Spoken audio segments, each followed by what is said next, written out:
우리 성경 구약에 제일 먼저 창세기 1장 1절 말씀이 뭔지 한번 아시겠습니까? 찾아볼 거 없어요. 하나님께서 태초에 하나님께서 천지를 창조하시니라. 그게 이제 성경 제일 첫머리고요. 그 다음에 신약의 제일 첫머리는 뭐겠어요? 마태복음 1장 1절. 아브라함과 우리 주 예수의 그리스도의 세계라. 또 신약의 제일 마지막은 뭐겠어요?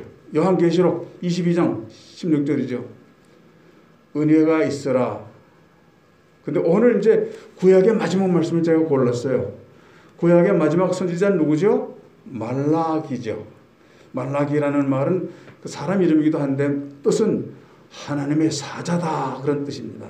그러니까 말씀을 증거한 모든 선지자들과 또 왕들과 또 그런 사람들은 다 하나님의 선지자라는 뜻인데 말라기가 그렇게 정의하고 간 겁니다. 그 이름으로. 모든 창세기부터 말라기까지의 모든 말씀을 증거한 사람들은, 성경을 기록한 사람들은 하나님의 사자다. 그 사람이 구약의 마지막 때에 무슨 말을 했는가? 오늘 바로 돌이키라는 말씀이었습니다. 돌이키라. 아주 중요하죠. 하나님께서 태초에 하나님께서 천지를 창조하시다 할 때는 모든 우주 만물의 주인이 하나님이고 나도 하나님의 소유됐다는 것을 확증하는 선포고요. 그런데 하나님께서 은혜 주시고 말씀 주셨는데 다 은혜도 까먹고 말씀 배반하고 멀리 떠나서 하나님의 아버지인데 하나님과 원수된 상태에 있는 백성들을 보고 말라기가 마지막으로 하는 말씀 아닙니까? 돌이키라. 중보자께서 오셔서 멀리 떠난 우리의 마음도 하나님께서 돌이키고 하나님께로 돌이키고 우리가 불순종하고 하나님의 말씀 따르지 못하고 하나님 거역하는 그것에 마음이 상해서 멀리 돌아가신 저쪽으로 도망가 버리신 하나님도 다시 모셔오게 해서 우리를 거듭나게 하고 생명 얻게 하겠다. 이 말씀. 그래서 여러분들도 돌이키라 하는 말씀이 오늘 준비되어 있습니다. 돌이키는 거예요. 다 잘 되고 있어. 평안해. 1년 동안 평생 동안 먹을 거 다 준비해놨어. 이게 아니라 정말로 돌이켜서 이래서는 안 되겠다. 내 죄가 크다. 어찌할꼬. 거룩한 그 짐에 한번 빠져보는 시간 되시기를 축원합니다. 예수님 자체가 로고스라고 그랬으니까 말씀이죠. 예수님 말씀이에요. 우리는 어떤 사람들인가 하니 성경 말씀을 통해서 예수님에 대해서 알고 예수님에 대해서 보고 예수님의 뜻을 헤아리는 사람들이에요. 그러니까 성경 말씀이 모든 것 된다는 말씀이죠. 그러니까 말씀이 육신이 됐다는 것은 하나님께서 보내주신 아들 예수가 모든 말씀이기도 하고 이 말씀 속에서 우리는 눈으로 보이지 않는 하나님의 아들을 만나게 되고 들려오지 않는 하나님의 음성을 듣게 하고 깨닫지 못하는 하나님의 은혜를 깨달아 알게 된다. 그러니까 성경 말씀에 모든 키가 있다, 열쇠가 있다 그런 뜻이죠. 근데 우리들은 성경 말씀 그대로 못 보죠. 못 믿죠. 안 믿고 안 보고 안 듣고 행하지 않고 그래서 하나님에게서 멀리 떠난 상태에 있는 우리들을 불쌍히 여기셔서 예수님께서 오셔서 다시 선지자 노릇 해주시겠다. 인간 선지자가 아니라 아버지께서 택하신 아버지께서 직접 보내주신 아버지가 사람의 몸으로 입고 오신 그분을 통해서 우리에게 진실로 돌이키게 하시고 돌이켜 주셔서 우리 영혼을 구원하겠다는 그런 선포의 말씀입니다. 지금 아주 우리나라 지금 코로나 때문에 뭐 25만 명이나 하루에 걸리고 그러더라고요. 25만 명. 우리 깜짝 놀랄 수 있지 않습니까? 처음에는 100만 명 돼도 많았는데 100명만 돼도. 근데 지금은 25만 명씩 걸린다고 그러니까 놀랄 수 있는데 상황은 이렇게 캄캄하지만 이런 캄캄한 속에 찾아와 주시는 주님의 말씀이 우리 마음을 밝혀주시는 빛이 되시기를 예수님 이름으로 축원합니다. 오늘은 바로 우리들을 위해서 우리 삶 속에 찾아와 주신 메시아 예수님 그분의 말씀을 함께 듣고 그분이 돌이키라는 말씀을 하시는데 무슨 의미인가 한번 생각해 봅니다. 첫째, 예수님은 율례와 법도의 완성자이십니다. 구약에 하나님께서 주신 이 율례와 법도는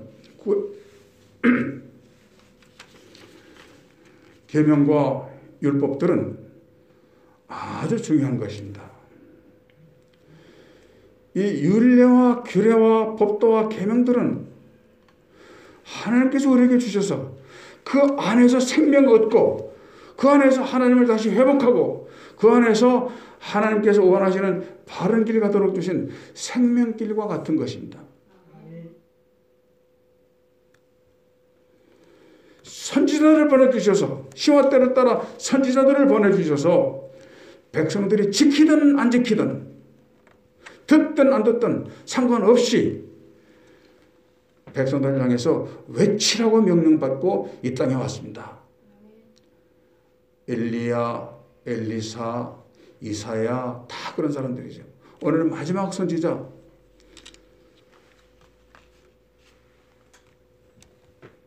말라카이까지 말라기 우리는 말라기라고 하는데 사실은 말라히 말라카이가 맞는 말이죠. 하나님의 사자다 하는 뜻. 이 선지자들을 통해서 외치라고 말씀하셨고 그 선지자들은 시와 때를 따서 외쳤습니다. 수많은 사사들, 제사장들 그리고 역사 속의 수많은 선지자들은 끝없이 외치고 또 외쳐댔습니다. 1000년 동안 그렇게 외쳐왔습니다. 1000년 동안. 시내산에서 모세에게 율법과 법도를 주신 이래로 오늘의 선지자 말라기 선지까지 1000년 동안을 설교하고 선포하고 했습니다. 가르쳤습니다. 이것이 해야 산다. 이것 아니면 죽는다. 그러면서 말씀을 가르쳤습니다. 근데 오늘도 마찬가지지만 선지자들이 가르치는 말씀대로 사는 사람이 없습니다. 선지자들이 가르치는 말씀을 들어야 살 텐데 안 들었습니다. 누가 그랬어요? 이스라엘 백성 그랬어요. 천하 만민 중에서 택함 받은 백성 이스라엘이 그랬어요. 그 사람들의 특징은 안 믿는 거예요. 안 듣는 거예요. 목이 곧은 거예요. 고집이 센 거예요. 그 결과로 약속하신 하나님의 지키심과 축복의 땅, 젖과 흐르는 가나안의 복지는 날아가고 사나운 이교도들에게 포로로 잡혀가고 나라를 뺏기고 성전도 빼앗기고 말라기 선지자 구약의 마지막 선지자인 이 말라기 선지자 시역 당시까지도 남의 나라에 속국이 된 채 신음하는 민족이 되어버렸습니다. 축복을 약속받았는데 그 축복은 날아가고 남의 나라에 속국이 된 거죠.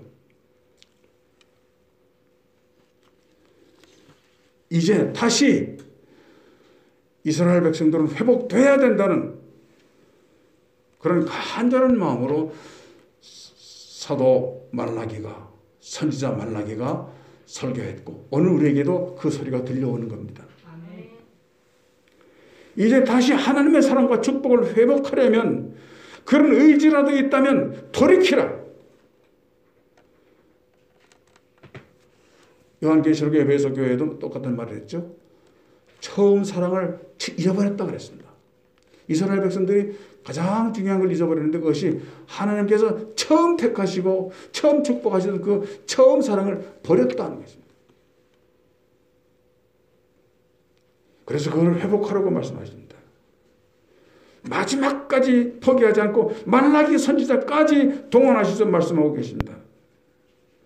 이스라엘은 하나님께서 선택받은 백성이면서도 하나님에게 선택받은 백성이면서도 성도이면서도 그 은혜로운 선택의 상급과 축복을 받기는커녕 경고하신 징벌의 대상으로 비극적인 민족의 길을 걸어가고 있습니다.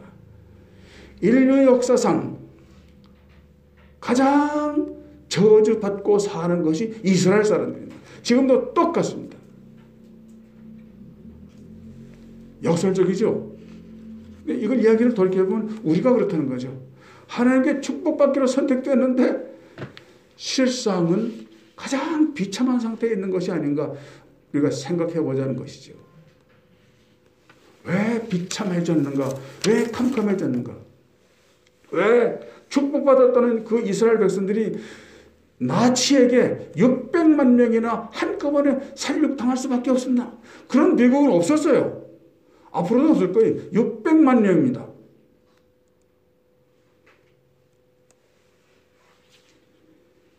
왜 그랬을까요? 떠나버렸기 때문입니다. 하나님의 은혜에서 떠나고 하나님의 사랑에서 떠나고 하나님의 기대하심에서 떠나버렸기 때문입니다. 그래서 돌이키라는 말을 한 거죠. 돌이키라. 그야말로 자기 몫의 재산을 빼앗다시피, 지금 탕자 얘기입니다. 탕자 얘기. 늙은 아버지에게서 자기 몫의 재산을 억지로 빼앗아 챙기고 거기가 유혹과 사망의 음침한 골짜기인 줄도 모르고 세상 즐거운 먼 나라에 떠났다가 쫄딱망해서 굶어 죽게 된 마지막 마당에 아버지의 집이 생각나서 돌이켜 걸어갔다. 돌이킨 거 한 걸음이 생명으로 옮겨진 거죠. 안 돌이켰으면 어떻게 되겠어요? 거기서 굶어 죽을 수밖에 없죠. 몸인들 든든했겠어요? 돌이켜서 아버지 집으로 가게 됐고, 아버지는 아들이 배신하고 나갔지만 배신하지 않는 아버지는 끌어안고 옷을 입혀주시고 가락지를 끼워주셔서 회복시켜 주신 거 알죠? 그것처럼 이스라엘 백성이 이 상태에서 살아나고 회복되는 길은 돌이키라고 포기하지 않고 외쳐대는 선지자의 목소리를 듣고 돌아오는 수밖에 없습니다. 여하튼 말라기 선지자도 이스라엘 역사 1000년 동안 수십 명의 선지자들처럼 듣든지 안 듣든지 외치고 있는 것입니다. 믿음은 들음에서 난다고 했는데 귀로는 듣는데 마음으로는 안 듣는 거예요. 귀로는 들어서 말씀 외우는 데는 천재들이 이스라엘 사람들입니다. 근데 마음은 하나도 하나님 닮지 않았어요. 그게 문제였죠. 오늘날 세상 사람들이 기독교인들을 볼 때 그렇게 평가하고 있지는 않는지 두려울 마음으로 우리 자신을 살펴봐야 돼요.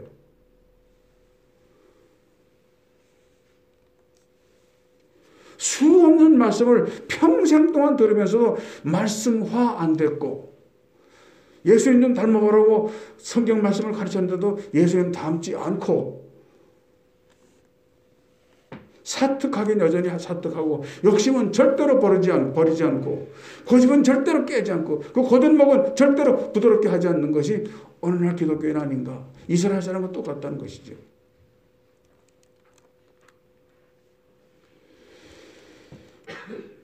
지금 우리 사는 세상과 우리들 자신도 그 이스라엘의 역사와 똑같지는 않은지 돌이켜보자 하는 것입니다. 계시록 2장 11절에 들을 귀 있는 자들은 성령이 교회들에게 하시는 말씀을 들을지어다. 이기는 자는 둘째 사망의 해를 받지 아니하리라고 약속하십니다. 둘째 사망이라는 것은 뭡니까? 죽고 난 다음에 받아야 할 또 다른 사망입니다. 근데 예수 믿는 사람들은 죽고 난 다음에 두 번째 사망은 안 당합니다. 첫 번째 사망도 우리가 육신이 죽는 거지만 그것도 사망이 아닙니다. 영원한 생명에 들어가기 위해서 잠시 안식하는 시간입니다. 근데 예수님 없이 죽은 사람은 뭐가 기다립니까? 두 번째 사망이 기다리는데 이것은 첫째 사망과 전혀 질이 다른 겁니다. 여기에 대해서 학자들이 여러 가지로 해석합니다만 둘째 사망이라는 것은 소망이 없는 죽음입니다. 많은 무서움이 있죠. 뭐 지옥불도 있고 유황불도 있고 많은데 그 본질은 소망이 없는 사망입니다. 그리고 영원한 사망입니다. 영원한 저주를 말합니다. 우리 거기서 건지기 위해서 예수님께서 중보자로 오셨습니다. 오늘 제가 말씀드리고자 하는 것은 예수님의 중보자 되심이거든요.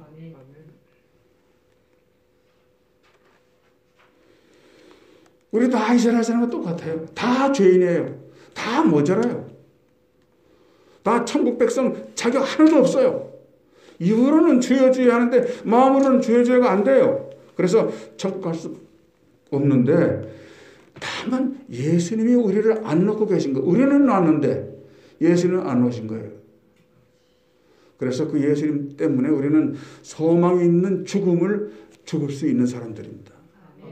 영생을 향한 잠시의 안식에 들어가는 겁니다. 그래서 성도들의 죽음은 죽음이 아니라 안식입니다.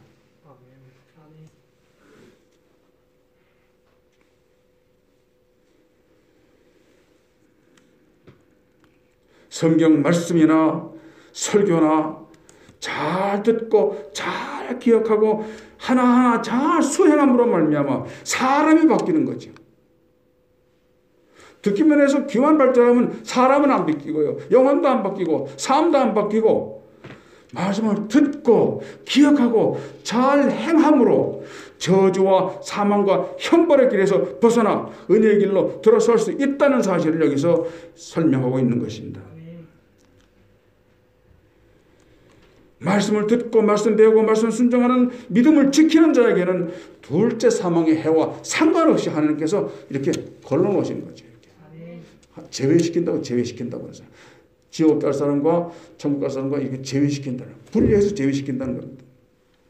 우리는 은혜의 자리로 제외시키셔서 사망과 상관없는 사람이 된다, 이 약속이거든요. 아무 공은 없고 말씀도 뭐 특별히 지키는 것도 없고 우리가 할 수 없지만 하나님의 아들이신 예수께서 다 이루어지셨기 때문에 우리는 그 은혜로 들어간다는 것.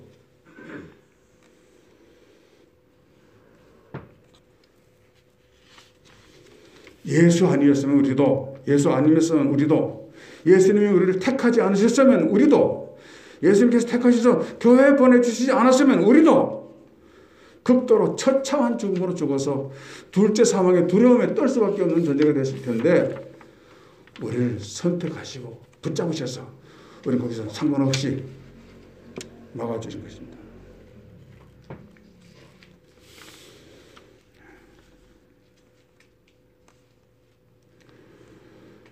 예수 없이 죽는 죽음, 중보자 없이 죽는 죽음, 그 죄를 어떻게 할 수 없고 처리할 수 없어서 죄값으로 죽는 사람들의 죽음, 그 사람들의 절규는 아무런 도움을 받을 수 없는 절망스러운 그 죽음에 대한 절규 아닙니까? 영원한 죽음, 돌이킬 수 없는 죽음입니다. 우리들에게 있어서 말씀을 들을 수 있다는 것은 기회입니다. 주님, 우리 주 예수께서 이런 비참한 죽음으로부터 충성된 종들을 가려내셔서 지키고 제외시켜 주십니다. 자신이 모든 인류의 죄값을 주시고 달려 돌아가신 십자가 은혜를 덧입혀 줌으로 해서, 덧입혀 줬다는 것은 내가 십자가 지지도 않았는데 예수님께서 지시면서 내가 진 것처럼 여겨주신다는 거죠. 그게 덧입혀 주심입니다. 우린 덧입혀 주심 받은 존재들입니다. 우린 별로 충성된 사람도 아닌데 충성된 사람으로 여겨주시는 겁니다.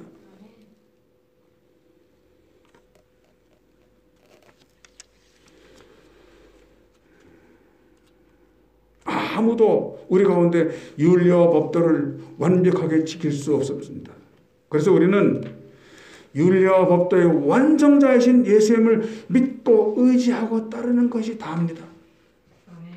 누구든지 예수님 믿기만 하면 그에게 의로운 생명의 면류관을 씌워주신다고 약속하셨고, 그건 지금도 계속하고 계신 줄로 믿습니다. 예수님은 그 일을 위해서 먼저 죽으시고 먼저 부활의 첫 열매가 되어주셨습니다. 고린도전서 15장 20절에 밝히고 있죠. 그러나 이제 그리스도께서 죽은 자 가운데서 다시 살아 잠자는 자들의 첫 열매가 되셨도다. 예수께서 부활의 첫 열매이시고 예수님에게 은혜 받은 사람들은 그분을 따라서 둘째 열매, 셋째 열매가 되는 것이지요. 우리 다 그렇게 열매들로 들어갈 사람들입니다. 하나님께서 수확해 주실, 하나님께서 추수해 주실, 하나님께서 거두어 주실 열매들로 하나님의 손에 붙잡혀 갈 줄로 믿습니다.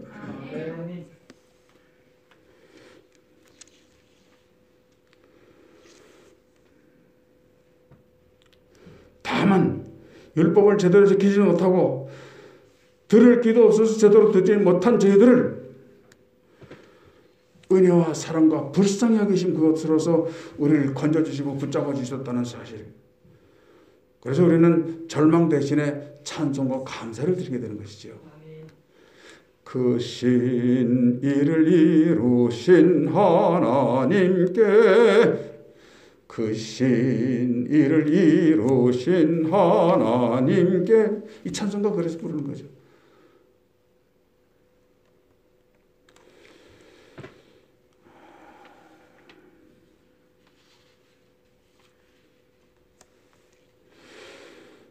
우리가 어떤 일을 하자 다 중요합니다. 어떻게 살자 다 중요합니다. 그러나 마음속으로 항상 간절한 마음으로 찬양하는 마음으로 살아가는 것, 그게 주님께 돌려드리는 최대의 찬사요 은혜에 대한 보답인 줄로 믿습니다. 그래서 끝없이 찬송하는 겁니다. 우리들은 예배 시에 찬송하고 흩어져서도 찬송하고 딴 데 가서도 찬송하고 그렇습니다. 두 번째는 돌이키는 겁니다. 돌이키는 거. 돌이켜야 회복됩니다.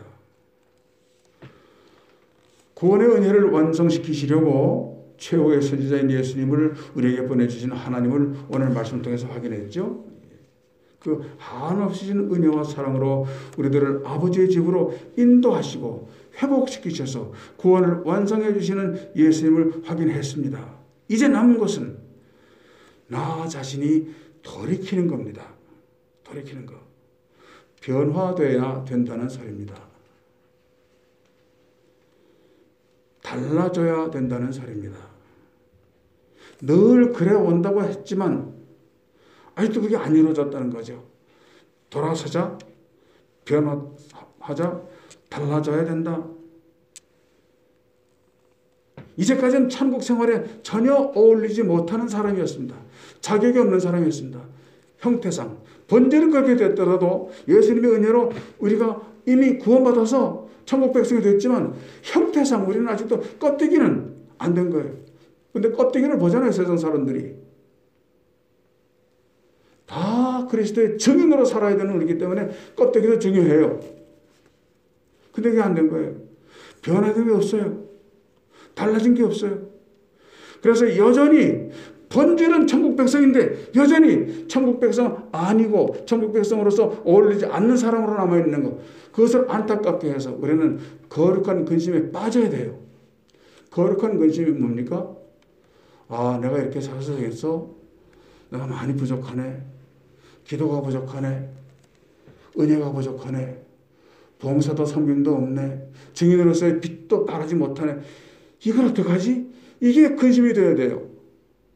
근데 요새도 우리 교회가 뭐 부유하지 않은 교회입니다만 한 제가 35년 동안 목회하는데 한 10년 동안 몹시 고생했어요. 돈 때문에. 목사가 거룩한 일에 근심하고 성도들을 위해서 근심해야 될 텐데 목사가 돈 때문에 근심하는 거 목사 몰골이 아니었어요. 그 병나고 심장마비 오고 암 걸리고 그게 다 그런 거죠. 그래서 거룩한 근심에 빠져있던 목회 초기에는 정말로 힘찼어요. 성도들도 기뻐하고 저도 목회가 기쁘고 가서 전도하면 회개하고 돌아오고 교회가 가득가득 차지고 그랬는데 어떻게 잘못하다 보니까 그 목사의 책임이죠. 다달이 집세하고 은행 이자하고 구하느라고 전전긍긍. 이건 거룩한 근심에 빠져야 될 텐데 거룩한 근심은 상상도 못하고 돈 근심에 빠졌으니 몰골이 아니죠. 하나님께서 얼마나 걱정하셨겠어요. 저 꼬라지. 그렇게 살았어요. 여러분 그렇게 살지 마시자고요. 돈 걱정은 안 해도 되는 거예요. 해도 안 되니까. 그렇죠? 걱정한다고 되는 거 아니니까 안 해야 되는 거예요. 문제는 거룩한 것은 내가 이래서는 안 되겠는데 난 말씀대로 못 사는 거. 천국 백성으로서 모자란 거.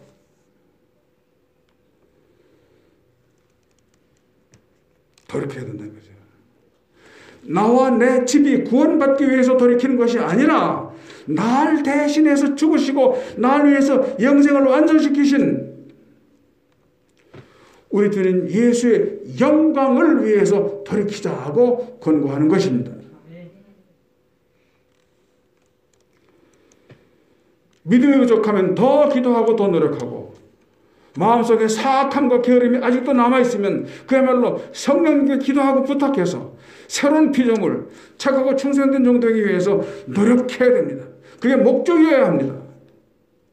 내 영광을 위해서 살지 않고 주님 영광을 위해서 사는 소망과 목적이 다른 삶을 살아가기 시작해야 됩니다. 시작도 안 하면 아무것도 없잖아요.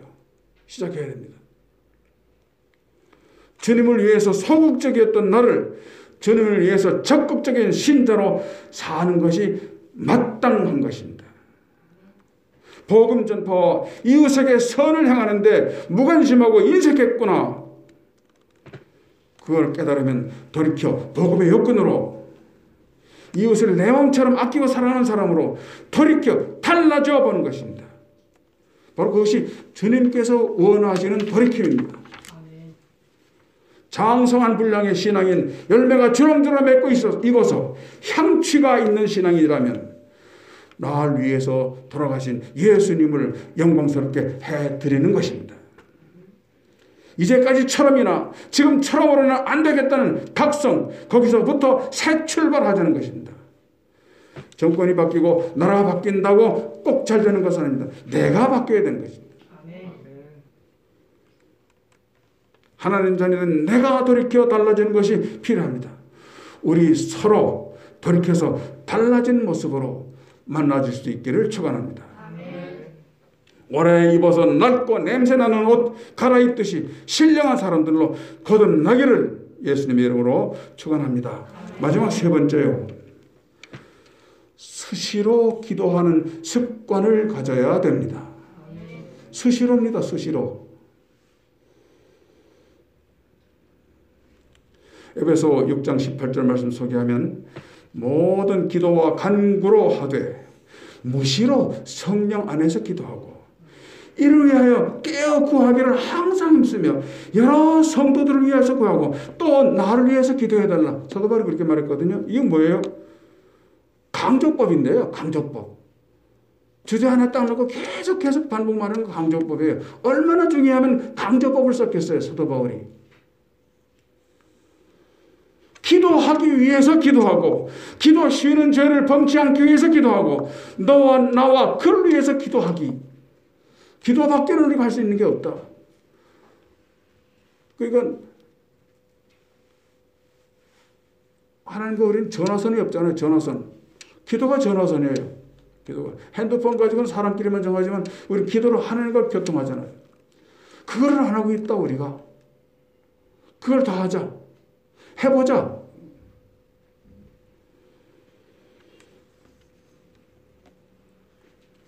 예수님은 이미 우리 운명을 돌이켜 주셨고 완성하셨으나 우리 스스로도 돌아서고 달라져야 됩니다. 그게 마지막 걸음입니다. 그러려면 무엇보다도 쉬지 않는 기도, 성령 안에서 기도하라고 그랬으니까 이건 뭡니까? 성령 안에서는 뭐예요? 선한 양심을 가지고 타인을 위해서 하는 기도입니다. 나를 위해서 기도하는 건 이기적인 거죠. 물론 내게 필요한 일용할 양식을 하나님 나 쌀 떨어졌어요. 쌀 먹여주세요. 우리 애들 굶길 수 없어요. 생활비 주세요. 할 수 있어요. 그런 건 이기주의라고 말하지 않죠. 그런데 성도들도 자칫하면 이기주의적인 기도, 남보다 더 잘 되는 거. 그런 기도가 아니라 주를 위한 기도. 이웃을 위한 기도. 그것이 바로 성령 안에서의 기도라는 것입니다. 누군가를 만날 때도 기도, 일하기 전에도 기도, 일하면서도 기도, 대화를 나누면서도 기도하는 마음. 입은 말하지만 마음속으로는 기도하는 마음이 되는 것. 이게 바로 무시로 기도하는 겁니다. 무시로. 설교 들으면서도 기도하고 설교하면서도 기도하고 기도하는 마음이 되고 구원받은 우리들의 실제적인 돌이킴은 기도로 다듬어지고 기도로 완성되는 일이기 때문에 기도하는 습관을 꼭 가지라고 사도 바울이 강조하는 겁니다.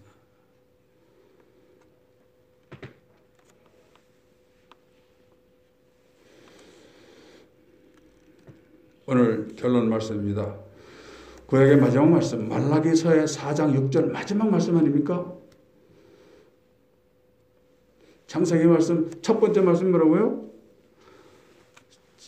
창세기 1장 1절 말씀, 성경의 첫 번째 말씀, 태초에 하나님께서 천지를 창조하시다. 오늘 구약의 마지막 말씀, 돌이키라. 신약의 첫 말씀, 아브라함과 예수 그리스도의 세계라. 신약의 마지막 말씀, 요한계시록 22장, 은혜가 충만할지어다 했습니다. 그 중에 하나, 돌이키라는 말씀을 들었습니다.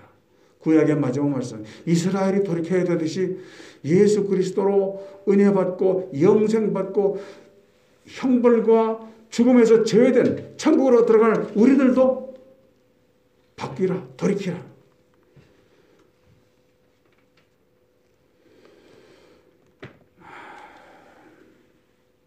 탕자는 죄악된 세상에서 죄악 속에 살다가 단 한순간의 생각으로 돌이켜 아버지 집으로 갔다 그랬습니다. 그 순간적인 돌이킴이 첫걸음 되고 큰 축복에 대해서 다시 아버지의 아들로서의 자격, 아버지의 은혜와 사랑을 받는 권세가 회복될 수 있었습니다. 우리 다 탕자였습니다. 그 탕자처럼 고생했지만, 과거에 고생했지만 돌이켜 아버지 집으로 돌아갈 때 우리는 참 하나님의 은혜 속에 살 수 있고 은혜를 발견할 수 있고 우리 앞길도 환히 열리는 확신을 가질 수 있을 것으로 믿습니다. 돌이킴과 첫 발걸음 여러분 삶 속에서 꼭 이루어지시기를 축원합니다. 아버지 하나님, 중보자 되신 예수님께서 이 땅에 오셔서 저희들이 지은 죄값을 대신 십자가에 못 박히시고 수치와 고난을 겪으셨습니다. 그리고 죽으시고 실패자로서의 죽음이 아니라 부활하기 위해서 첫 열매되기 위해서 죽으신 예수님의 은혜를 감사합니다.